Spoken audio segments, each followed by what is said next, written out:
There is a tiny expression in Brazilian Portuguese that can drive language learners absolutely crazy. It's only two little words, pois, and if you've ever tried to translate it, you probably had a hard time. So what does pois actually mean? Well, the short answer is it depends. Today I'm going to show you how Brazilians actually use it because it's one of those expressions that you really understand only when you see it inside a conversation.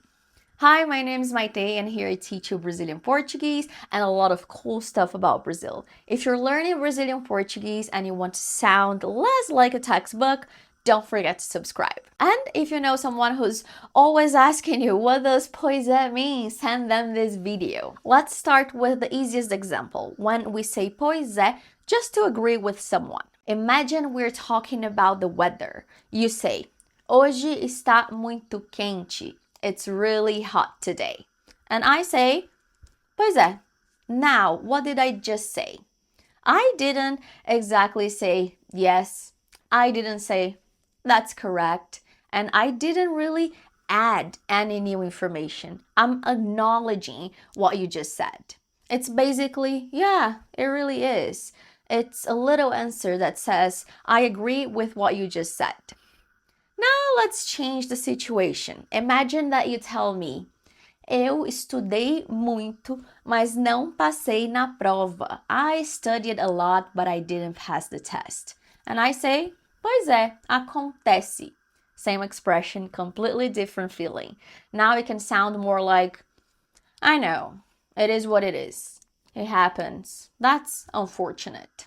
And notice something important. The expression itself didn't change. The context changed and my tone changed. In this case, I'm using pois to express a sense of disappointment or resignation.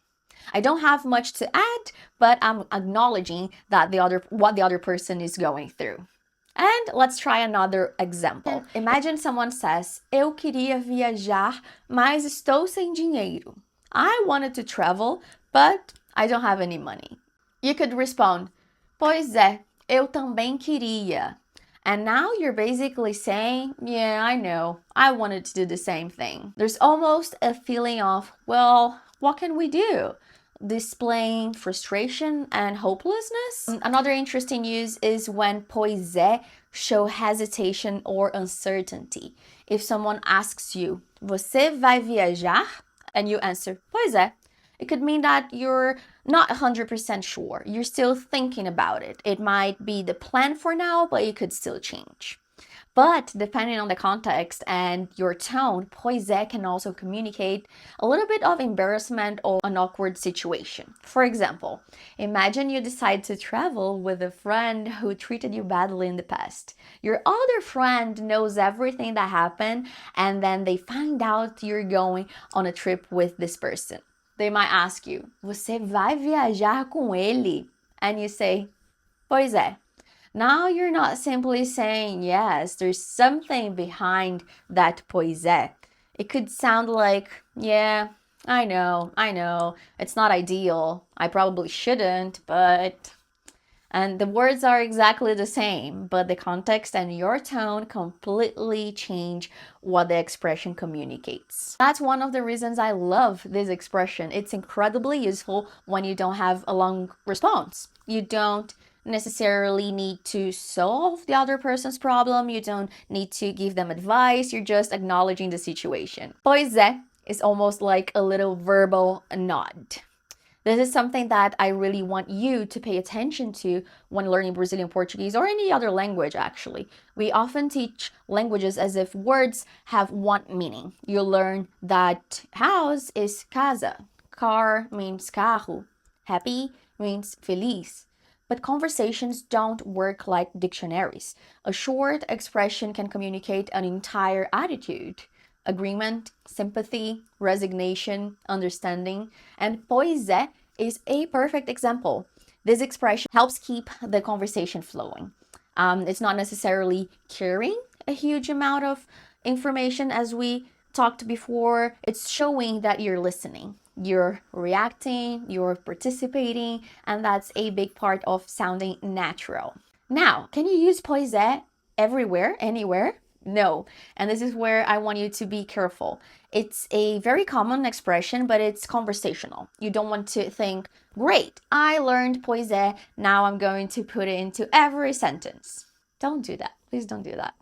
Listen first, pay attention to the context, notice the tone, notice what comes before it, what might come after. The words alone don't tell you everything. The conversation does. And this is exactly why I don't want this channel just to be about translating Portuguese words into English. Because if I simply tell you pois means, yeah, that's right, you might memorize the information, the definition, but you still won't necessarily understand the Brazilian who says pois after telling you a 3-minute story about why their vacation was a disaster.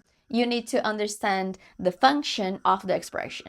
And in many situations, pois is basically a way of saying, I hear you, I understand you, yeah, that's true, that's unfortunate, that's how it is, or I don't really know what else to say, what else to tell you. And sometimes, honestly, that's exactly what you need in a conversation. You don't need a perfect response, you just need a natural reaction. So here's your little challenge. The next time you're watching a Brazilian video, listening to a podcast, or talking to a Brazilian friend, listen specifically for pois é. Don't try to translate it immediately. Instead, ask yourself, what is the person communicating with this expression right now? Are they agreeing? Are they sympathizing? Are they acknowledging something? Are they saying, yeah, what can you do? That's how you start understanding the language at a deeper level. Because eventually you stop translating every expression in your head. You just understand the feeling. And that's when your Portuguese starts becoming much more natural. If you enjoyed this explanation, give this video a like and share it with your friends. Thank you so much for being here, and I'll see you soon. Ciao!